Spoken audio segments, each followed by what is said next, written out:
Welcome to Trailblazers Impact Podcast with inspiring stories of women. I'm Nan McKay, and Dee Dee Strum, my co-host, and I interview ordinary women who have lived extraordinary lives. The women we interview share their inspirational secrets and provide hope and guidance to women of all ages in similar circumstances. Trailblazers Impact chronicles struggles, successes, and the impact of lessons learned from seasoned professionals who have blazed a trail for others to follow. Trailblazers Impact Podcast is featured in the top 20 Trailblazers Trendsetters podcasts by FeedSpot and as one of the top 28 podcasts for women in their 20s by Pretty Progressive. Our website is trailblazersimpact.com, and you can contact us at hello@trailblazersimpact.com. Please follow us on our website and read our blogs while we share the stories. I would like to introduce you today to Gina Goree Hitchens. Gina is a financial planner, and she works a lot in the area of retirement income planning. So let's start out by telling us a little bit about your business, Gina. I am, as she mentioned, a retirement income certified professional. And throughout my business, I am just most passionate about inspiring women. I think as women, we all have a lot of similarities and differences. We come from different backgrounds, but as women, we have a lot of commonalities. And I just like to work with women to get them engaged in their money and their finances and create a life of their calling. And that's what I'm just most passionate about. Do you think that women have not been planning as well for retirement as maybe we should? I think sometimes it becomes a struggle because with a lot of my clients, to be quite honest, they enjoy a nice lifestyle. Financially, they're doing well. As you know, over time, women, we've progressed in the workforce, careers. So if we are never married or divorced, we take more of a more active approach.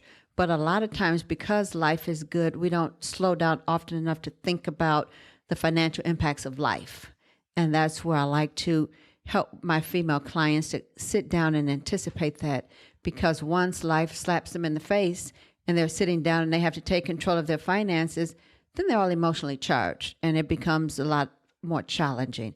So I like to work together with them to create that reality of what that would look like. So I like to say I'm an anticipator by helping them anticipate the financial challenges of life, because let's face it, Nan, life is going to happen. It's going to come at us fast, and we aren't going to always have time to prepare for it. So do you talk about how much they're going to get in Social Security and then take a look at how much they're spending now, or how do you do it? What's your approach? Well, when we sit down, my first thing is just to always find out what's the purpose of their money. What is it that you want your money to do for you? Because quite often we want our money to do things that it's not meant to do. It's like, oh my God, it's like, okay, that's a little much. We want comfort, we want peace, we want joy. And when we're happy, we want our money there for us when we're sad. So just getting women to determine the purpose of their money. And like with anything, when you realize what your purpose is, then it makes your choices a lot easier to make in terms of spending. So yes, once we do that and figure out what do you want your lifestyle to look like, again, back to the purpose, a lot of my clients are to the point of, and with women in general, we all want the safety and security, but we also want a legacy. We want to leave something for our children and our children's children that is meaningful. And a lot of times it doesn't come down to money, but most of the time it does. But legacy is just our memories and everything, the stories that we share. So just finding out and connecting with that. And then from there, yes, we do sit down and take a look at their total financial situation in terms of their pensions, their 401ks. Then we also look at their savings and investments and just everything that they have. And it really makes it nice if you sit down probably maybe about 5 to 10 years prior to retirement now, because at that point we can create a map out strategy and of course, it's all hypotheticals in terms of inflation and rate of return, and we can't predict that, as well as the unexpected. It's awfully difficult to plan for that. But we can just make some assumptions, and if they like where they see, it's like, okay, we'll just continue to drive down this lane. But if they look at it and be like, ooh, I don't like that, at least now we have some time to make some course corrections and just show some different, well, if you just look at adding more money here, saving more money there, or just reducing some debt, or adding insurance protections, or just different things of that nature. So it makes it nice the earlier you start, then you can create the reality and the future of your calling, as opposed to just react to it. Okay, this is here, and then I have to react, but just be a little more proactive in the approach. And as with anything, the planning is ongoing. It's never where it's not a box check. You don't sit down and write your retirement plan, retirement income plan. Oh, check, it's done. Boop, it's in the drawer. It's always a living, breathing, ongoing program. And I like to say with my clients, my clients become client families. I niche clientele, and been with women. I like working with women just because of relationships. I'm all about relationships. So with my clients, it's relationship driven.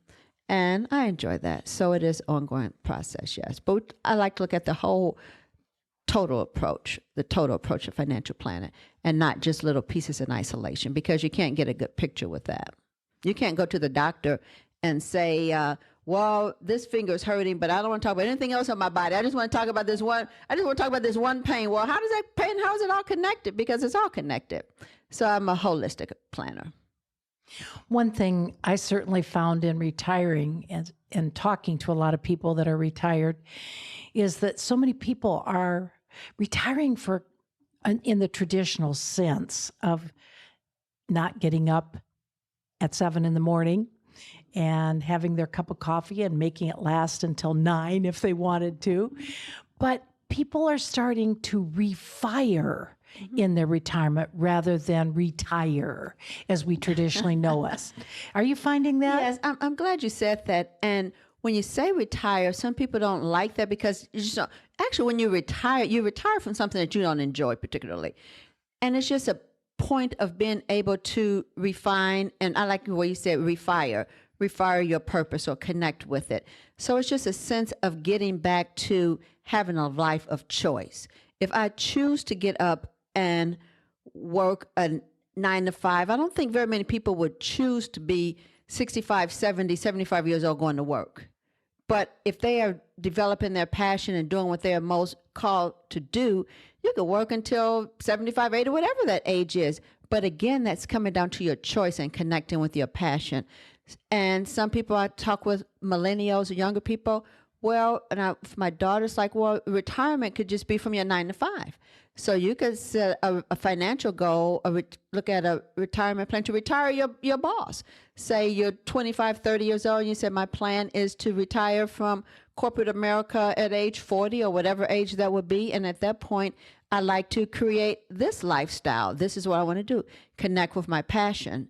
So it's just retiring from, I guess, just rechoice, just finding and connecting that life calling. And again, I'm all about creating a life designed by dignity, independence, and choice, and whatever that means for you. So why did you start this business? It's funny, we say start the business. I don't think I particularly woke up one day and said, I think I want to be a financial planner. But I could just think back when I was a little girl. I was always pretty good with money. My sister, she was always spending money like a fish. And it goes back to that. As a little girl, I was sitting in the middle of the floor with my little red piggy bank. You might remember that piggy bank where you put the money in, but you have a hard time taking it out. And my family, I'll be sitting on top, oh, look at Gina. She has all this little money, and on and on. But then I taught school. I taught school for 9 months. And I jokingly say that, but I did. And I just would say I wasn't the type of teacher I would want my children to have. And when I stopped teaching, I went into the financial services and insurance. And again, I didn't know if I'd like it, but once I got there, I realized that it was about money and saving and investing. So I sort of enjoyed that. And so now I say I'm still teaching. I just have a different classroom. I just have a different class. So I do a lot of speaking, teaching, and financial education, just engaging in conversations about money and just life in general. So again, I'm still teaching, just a different classroom, different students.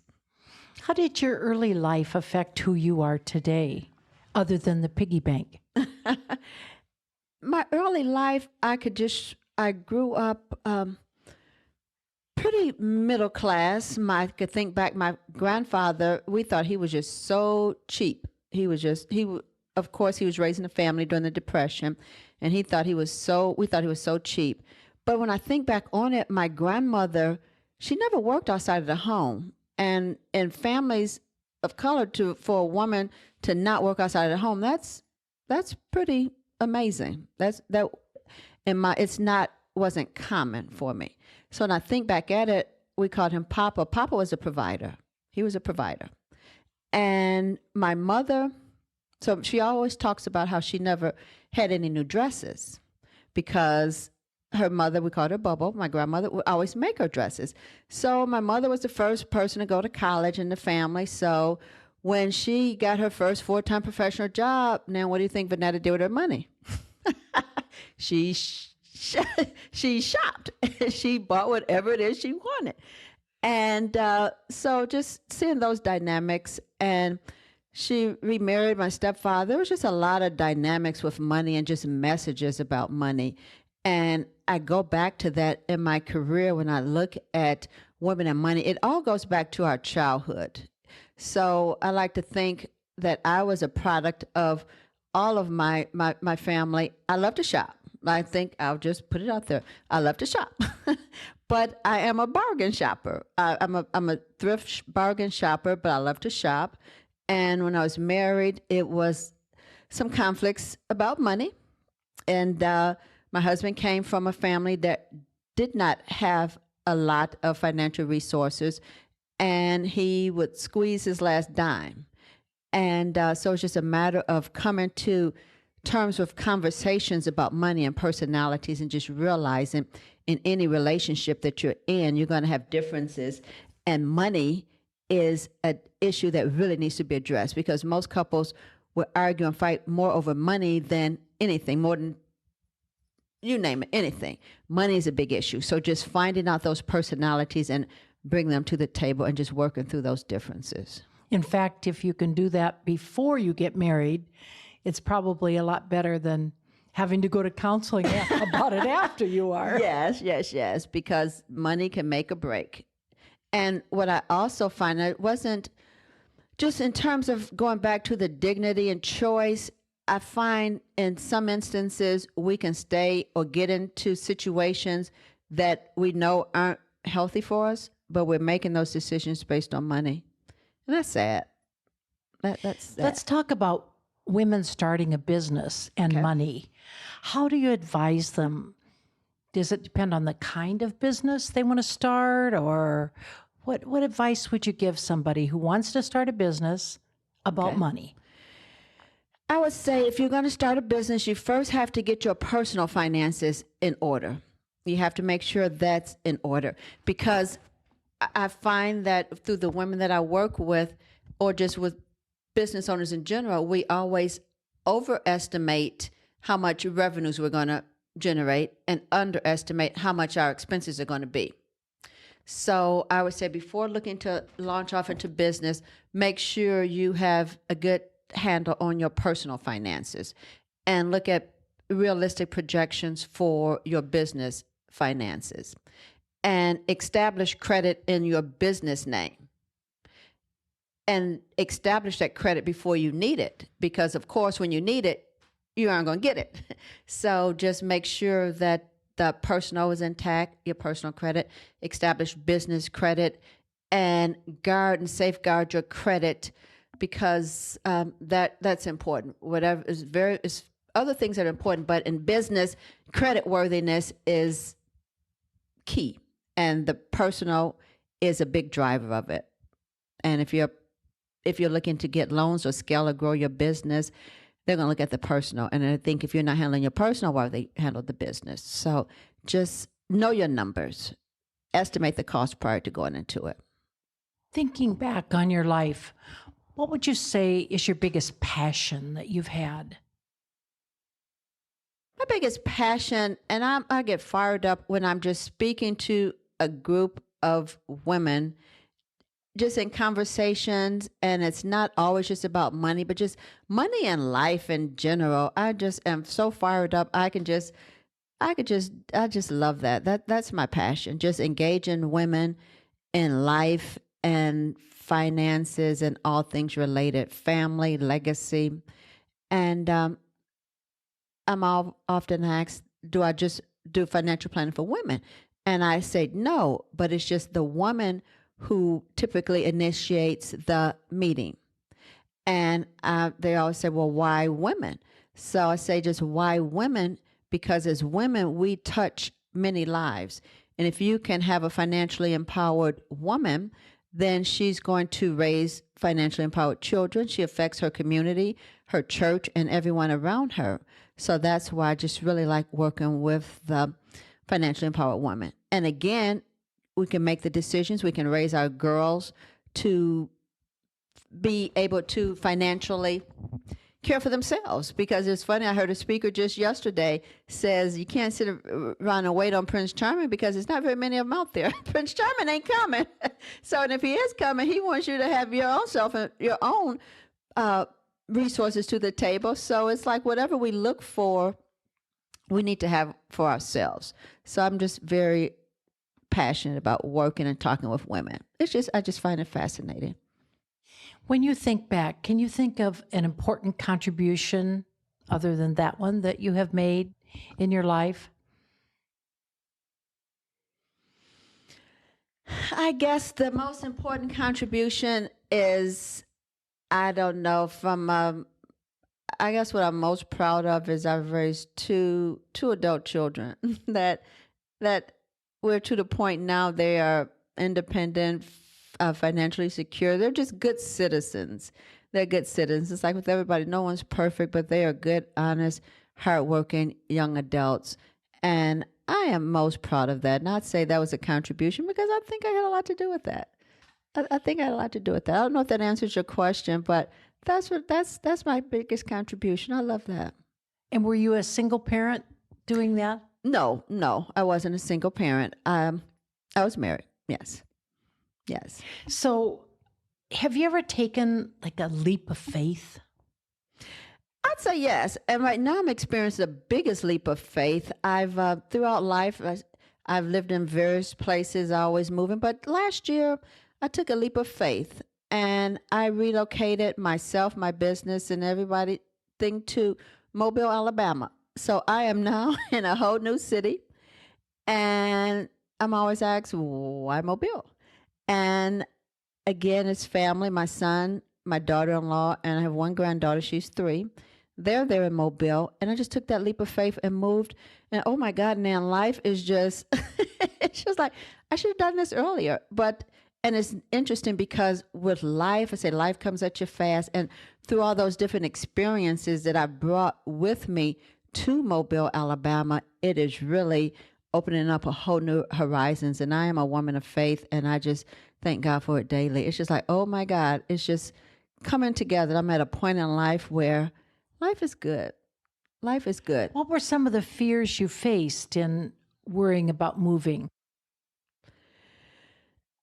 I guess just the fear of the unknown.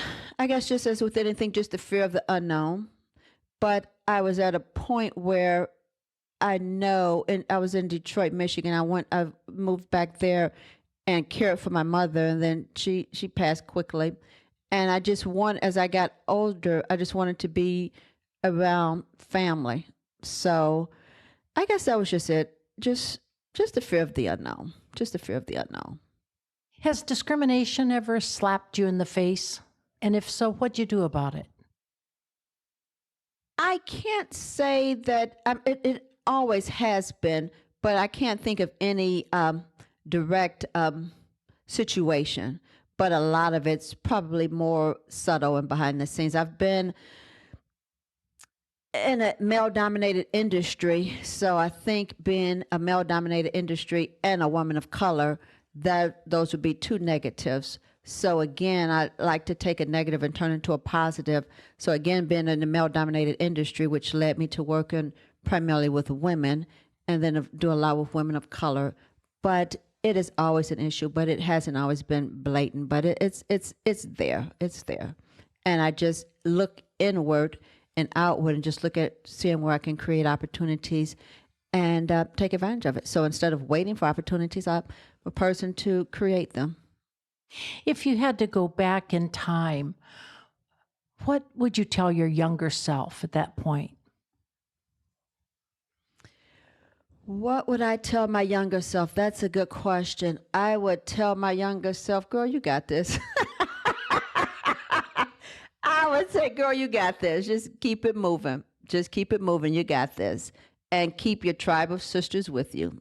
Keep your tribe of sisters. Don't lose track of what's most important. We grow up, we get married, we have children, we have husbands, we have everything. But keep your tribe, and it doesn't need to be a big tribe. Just keep your girls close to you. A couple, two, three. You always need your girlfriends. Because life happens, life comes at you fast. Husbands are there, but they don't quite get it sometimes. Your kids sometimes don't get it, but you know what? Your girlfriends get it. So keep a couple, two, three good ones with you that always knows you well and got your back. But at the end of the day, you got this. What challenges have you faced? Our challenges is just I've been hearing a lot about that, just getting over like the impostor syndrome. I have opportunities presented at me, and sometimes I think, can I do this? They're going to find out about me. Oh, I don't know. But just overcoming that and just, I guess, keeping a focus, and making sure I don't get caught by bright, shiny objects. Because being in business, and I'm an optimistic person, I see the positive in most any situation. If I don't see the positive, I'm going to keep looking until I do see it, and just staying focused on my true calling and mission and not being blindsided by the bright, shiny objects. And the bright, shiny objects would be what? That's a good question. Bright, shiny objects, just in terms of business, just like once I finally got a clear focus about who I provide the most value to, then it made the other decisions easy. Like if I see an organization that I wanted to join, somebody says, oh, join this organization. Of course, they're going to sell you on the benefits of it or why it's a good fit for you. And I say, okay, that sounds good. So I'll make the decision, I'll join, and not looking at it in a total big picture. Or they say, oh, can you work on this committee with me? Oh, well, okay, I feel real good that you invited me to come to the table. Okay, I'll come to the table. Then you come to the table. It's like, wait a minute, this isn't the table I need to be at. Or just being so, I guess, in awe when somebody wants me to invite me to come and do something. But if it doesn't align with my purpose and my passion, my vision for myself or my business or my family, just learning to say no and learning to know that no is a complete sentence. That's a good way to put it. Yes, no is a complete sentence. As a mother and a grandmother, what are your biggest fears for our children today? I think we give them too much. I think the biggest fear is that they can come into a life, well, particularly with being that's sort of interesting. I'm trying to just figure out how I want to word this. Just being in a society where they can be self-sufficient and make a contribution and not be fearful of the different I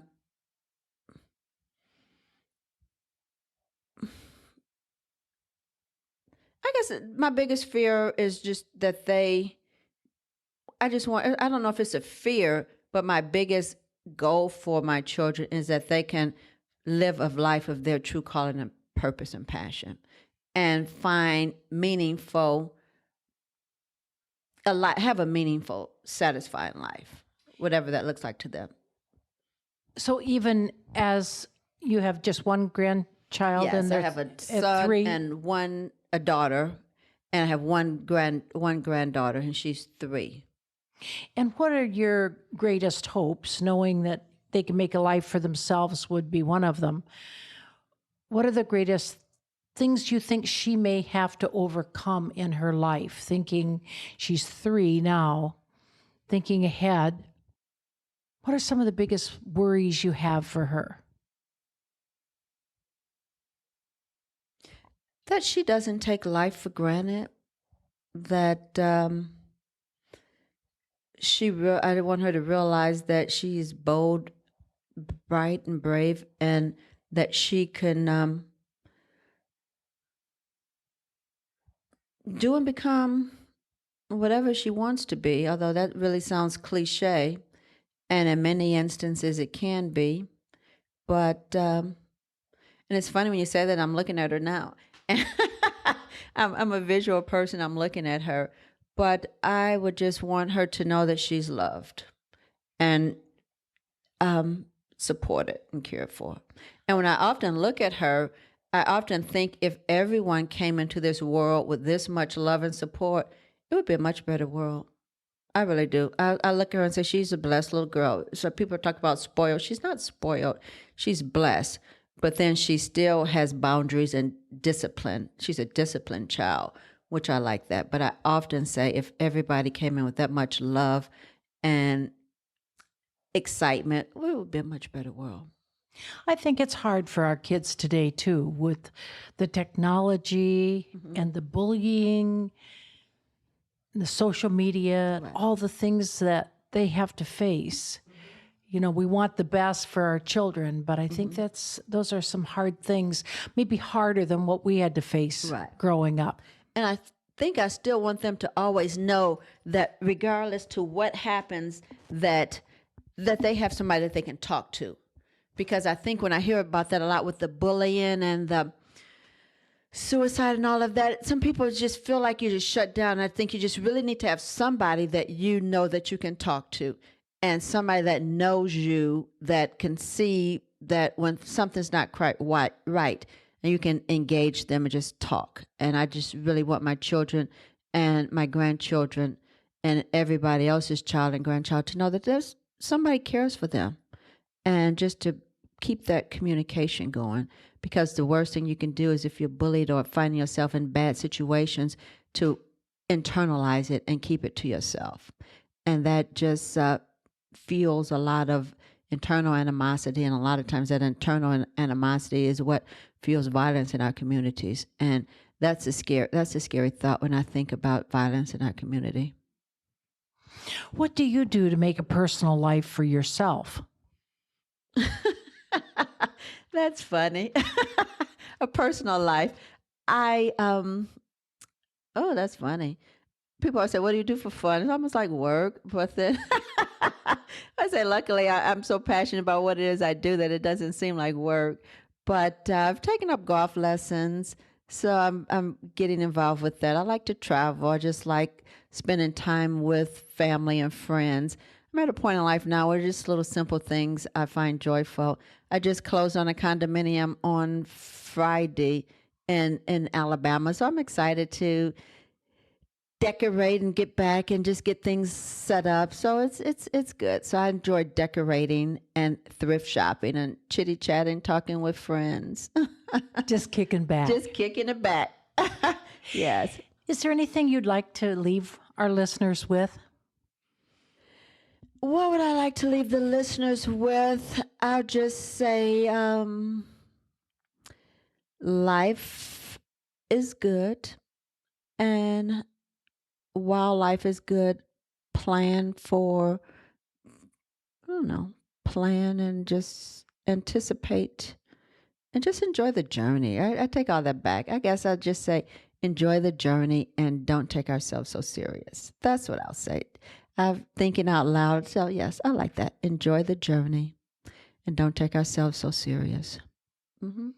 Well, thank you so much for sharing with us today. Okay. Thank you. I hope you enjoyed listening to another story of the impact of trailblazers. Visit our website at trailblazersimpact.com and connect with us at hello@trailblazersimpact.com. And remember, you must learn a new way to think before you can master a new way to be.